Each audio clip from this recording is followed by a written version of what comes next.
Hizb ut তাওহীদ নিষিদ্ধ হয়েছে। আজ থেকে বাংলাদেশের কোথাও হিজবুত তাওহীদের কার্যক্রম চলতে পারবে না, চলতে দেওয়া হবে না। এই ভূখণ্ড আমাদের। হতে পারে 16 দিন আন্দোলন করে কেউ কেউ এই ভূখণ্ডের মালিকানা দাবি করে, কিন্তু এই ভূখণ্ডকে ফেসিবাদ মুক্ত করবার জন্য আমরা 16 দিন নয় 16 বৎসর আন্দোলন করেছি, জেল খেটেছি, রক্ত দিয়েছি।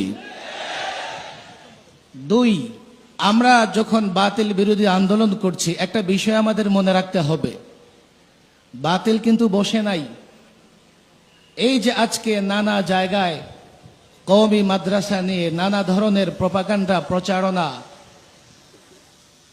চলছে, এর পেছনে আমরা যাদের বিরুদ্ধে আন্দোলন করছি, আমরা যাদের বিরুদ্ধে সংগ্রাম করছি, তাদের হাত আছে।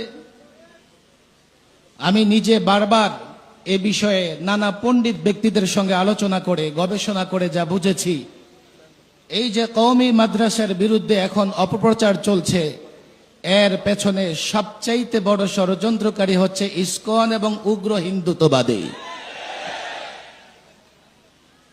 এরপরে কাদিয়ানি থেকে শুরু করে হিজবুত তাওহীদ, আপনারা যাদের বিরুদ্ধে কথা বলছেন, যাদেরকে নিষিদ্ধ করতে চাইছেন, তারা আপনাদেরকে জনগণের চোখে খারাপ করবার জন্যে এই ষড়যন্ত্রগুলো করছে। সুতরাং আমাদের দুটা কাজ করতে হবে।